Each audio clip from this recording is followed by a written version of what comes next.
Love without fear. We frequently have problems in relationships because we refuse to acknowledge how much consolation and stroking we require from the one we love. We pretend to be adults and don't want to acknowledge how vulnerable and easily hurt we could be. We also don't want to recognize the constantly vulnerable and sensitive child hiding beneath the impressive adult.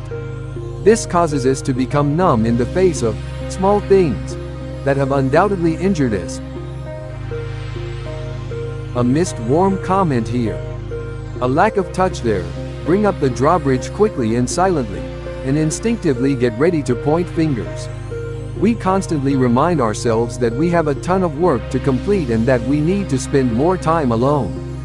Finally, we may admit is that we might be depressed, perplexed, or even secretly angry. It would be extremely beneficial if we could gracefully acknowledge aided in this by improved societal signposting the fact that, when it comes to relationships, we are all skinless. No matter whether we want to acknowledge it or not, we always feel everything. We are very aware of every subtlety of our partner's behavior toward us. We observe and feel hurt by every act of distance, every instance of confusion, and every slight. There is undoubtedly a strong temptation to avoid such exposure. Who wants to be reminded on a regular basis that they have effectively ceded their independence to a completely autonomous fellow human? How much more soothing it is to live in the delusion that we might be resistant to small slights and that our spirits still have a lot of control over them.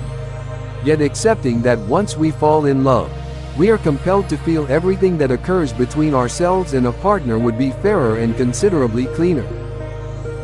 We need to be aware of the fact that they still value us on a daily, if not hourly, basis. It is useless to act as though you are made of rock or to try to appear rashly bold before becoming enraged and coldly brave. In light of our continual vulnerability, we need to put in place safeguards to keep love alive. We need to check in with one another often and ask, "Have I hurt you?" Then, as is customary, say, "I still love you."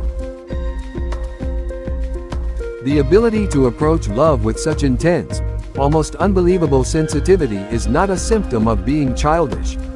It's proof that we've finally come to terms with what a mature adult is and requires.